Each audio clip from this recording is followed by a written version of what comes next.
નમસ્કાર, હું છું પ્રિયા અને તમે જોઈ રહ્યા છો જનતા કી જાણકારી ન્યૂઝ। નજર કરીએ આજના સમાચાર ઉપર। મહુવાની સરકારી સિવિલ હોસ્પિટલમાં સતત બીજા દિવસે ચાલુ પંખો દર્દી ઉપર પડતા દર્દીઓ અને તેના સંબંધીઓ ભય અને ખોફના માહોલ। ગુજરાત સરકાર જ્યારે લોકોના આરોગ્ય માટે કરોડો રૂપિયાની ગ્રાન્ટ ફાળવતી હોય અને અનેક આયુષ્માન કાર્ડ જેવી યોજનાઓ ચલાવી રહી હોય, ત્યારે બીજી તરફ મહુવા સિવિલ હોસ્પિટલ 2 દિવસમાં 2 પંખા દર્દીઓ અને તેના સંબંધીઓ પર પડતા વહીવટી તંત્ર અને સંચાલકો ઉપર લોકોનો ફિટકાર વરસ્યો રહ્યો છે। કે ઉલ્લેખનીય છે કે હજી 1 વર્ષ પહેલા સિવિલ હોસ્પિટલને રિનોવેશન સાથે મહુવા જૂની કોટ ગાંધીબાગ ખાતે ટ્રાન્સફર કરવામાં આવી છે। ત્યારે આવા બનાવો બની રહ્યા હોય તો હોસ્પિટલ સંચાલકો અને તેના કોન્ટ્રાક્ટર સામે યોગ્ય તપાસ કરીને પગલાં લેવામાં આવે તેમ મહુવાના લોકોની લાગણી અને માગણી છે।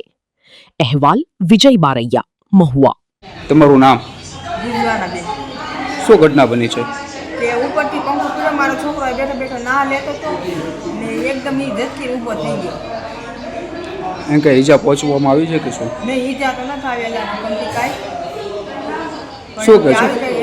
શું કહે છો? હજી કાલ પંખો પડવામાં આવ્યો કાલ હતો? પંખો હજી પડ્યો તો બેનની માથે આ પાછા બીજા દર્દી માથે પડ્યો તો એની શું થાય એમ હાલત બધી આવી એમ કે સરકારી જાનમાં રાખવું પડે ને બધી લોકોને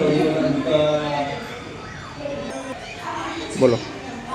અહીંયા અમે હોસ્પિટલમાં રહી તો અમારા જીવના જોખમેથી રહેવું પડે ને બીતા રહેવું પડે કાકે તમને કંઈ થાય તો અમારી માથે તમારે કાંઈ કોઈ જવાબદારી ન લે એટલે કોઈ જાન ન દે કોઈ નસી નથી આ બાજુ તો પછી આમ જે ટોલી પર બોલાવવા ગઈ હું પછી ત્યાંથી આવ્યું દોડી